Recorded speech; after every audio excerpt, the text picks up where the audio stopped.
So this, I believe, is the fourth video for my lunch hour of April 25th, 2022. And I had warmed up a second helping of more chickpea tofu ricotta, sweet marinara, infused breadsticks, cheesy sticks. So that's what they look like. Let's get that up close. Hold on. So chickpea tofu ricotta in there. The sweet marinara that's infused through it. Tastes a bit more like a sun-dried tomato sauce in there. And here, got the remainder of my lunch hours. Round 1 into round 2.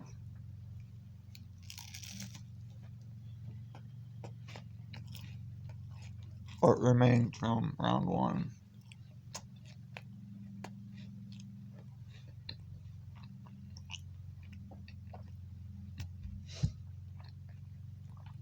I was just listening to a track after like 10 minutes. It was about 10 minutes or so after I ate the first round 1 of it. Oh my god. And causes a slight, a slight uplifting in mood or mood elevation because the alpha pinene that exists in the coarsely ground black pepper, the 60 rotations in the tomato sauce, about I think 40 in the chickpea tofu chickpea tofu ricotta. What'd you say oh my god about? Sweet marinara. With the additional 60 in the sweet marinara that's in the large batch of the recipe for these. With the additional for the batch of the new sauce today, I put another 60 rotations of the alpha pinene in it. Well, coarsely ground black pepper corn. About a third of a level teaspoon worth, as usual. But I wouldn't put my hands in there. There's also the sweet white rice flour, which has tryptophan in it. Excuse me. No, I didn't. You're being rude again. Out. I'm looking for something. I'm trying to do a recording. Yeah, I know. Well, I don't know where it is. It's not with this stuff. Jeez, go away. No. Please, you're bothering me. Look. You're interfering with my video recording. My documenting. The minutes are passing, alright? Thanks. Okay, good. Yeah, I thought Jeez, I had alright. it either here. Chickpeas supposedly have tryptophan already in them. Not sure if they're just confused with the way how hummus is associated with having tryptophan because of usually it's the sesame seeds that provide the major source of tryptophan in hummus usually, from what with the way I associate the source of tryptophan. Chickpeas may have it in it. Tofu, last night I was saying, has a higher source of copper in there. There's no tahini in this recipe at all. No sesame, for all that I know. When it comes to this, the only ingredient here that may have some type of sesame, for all that I know, may be I don't think it does though. It would be listed in the ingredient list. It'd be unusual. Huh? It was yellow. Oh man, oh man. So anyways, one of my favorite tracks I came across on my Pinterest account, in the music section that I had bookmarked, that is linked to a YouTube, I think it's the radio edit version of, what is this now? I forget the artist's name. Ralph something, and the title of the track is The Mystery. When you listen to it, you hear, I always like the drama and the suspense that it provides, and, that it builds in one's, consciousness when they're, as if like, there's like a, it's very urbanized, like, drama, like music. Something that would be used in like a dramatic part of a film or something like that. Anyways, but when you listen to it after eating these 10 minutes later, it it's more enjoyable to listen to than if with the subtraction of these. I mean, there's a bit more of a how do I put it? Because okay, here it just has to do with the fact that these cause a bit of a mood elevation even before listening to the music, but when you listen to the music afterwards, it's like a bit more spacey.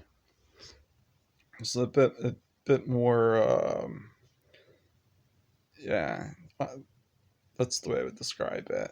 As if, let's say, the width of the stereo fields has widened just a hinge a bit more. Or as if, let's say, the reverberation would be like, instead of a small space in a room, it I'd describe it kind of like within, let's say, a the stadium setting for a reverb effect or something like that to simulate one being in a stadium listening to that music at like a rave event or something like that, a live performance of it.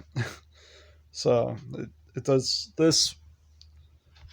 It's nice. It's just that it's more fun to eat something like this 10 minutes later and listen to that one track. I post a link to it, and then some people may be able to notice the difference. It's just like a hinge of a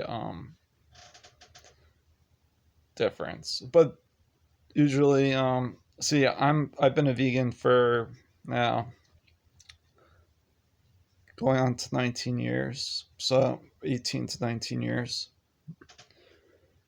So my body, when I eat this stuff, I'm able to notice certain things that, whereas like if someone ate other things that are accidentally vegan, or if they're just becoming a vegan, they are not they may not feel notice that same effect, because let's say they may have a little bit of BCM7, casein, casomorphin, or something, or what was the other? Monosodium glutamate, and let's say chips that may be vegan but are causing them a migraine headache, and they would that would be interfering with their ability to notice the mood elevation after eating these type of things.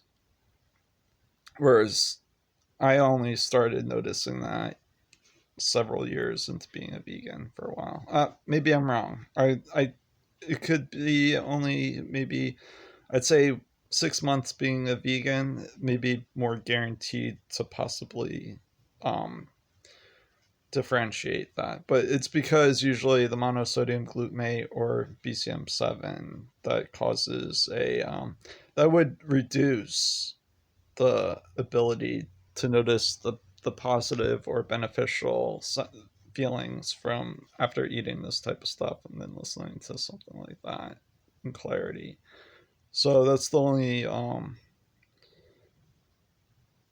not saying that is completely true, but I mean, it's like subtracting interference from like or artifacts. And if you know about audio engineering, where there'd be, let's say, unwanted noise, or like one technique is called de-essing, where when a vocalist is being recorded, and when the audio engineer is trying to amplify the vocals and the music, but then the every time they say something, like how the last two words preceding what I was just about to say something begin with the letter S, and then just me saying the letter S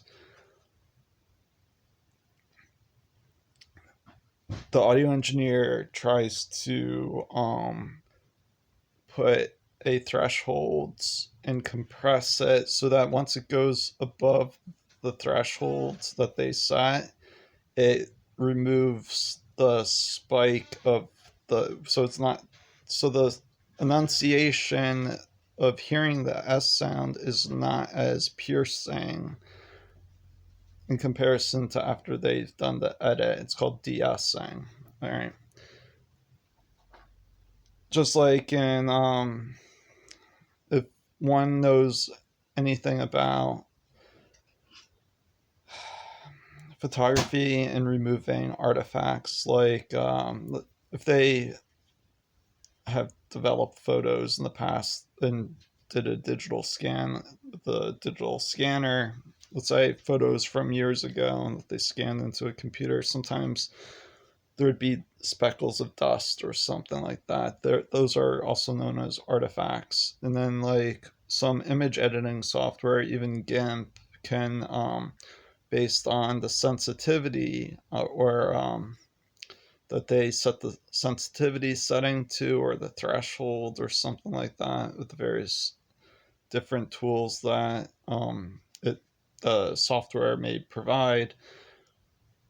They can in real time see whether or not they can remove some of those artifacts, or they maybe manually smudge some, depending on how well they know how to navigate the application. But that's just, I'm relating that analogous to, let's say,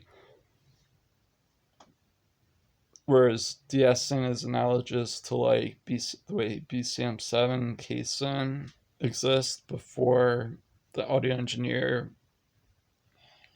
removes the or adjusts the way that the result of the recording of hearing the S sounds going through, let's say, a pair of headphones or speakers, whatever they're using, whatever medium that they're using to broadcast or amplify the sound, the S is brought down where it's not as piercing. So it's like when someone removes BCM7 casein casomorphin from their dietary palette, which is derived from dairy, if they've been a vegan for a number of years, it's just like the audio engineer just subtracted the piercing sound of the S, or they did the de-essing. But to be more specific, the alpha pinene in the coarsely ground black pepper, the number of rotations, the specific number of rotations for, let's say, the sweet marinara and all the other measurements, that would be closer to be analogous to an audio engineer doing the de-essing. Okay. But if, let's say, someone hired an audio engineer to do that, our brains, the way some are more susceptible to BCM7 casein and casomorphin, in the way that, let's say, a vegan chef removed the BCM7 casein casomorphin from being even close within proximity of what they're making, like I do with this. I completely avoid it.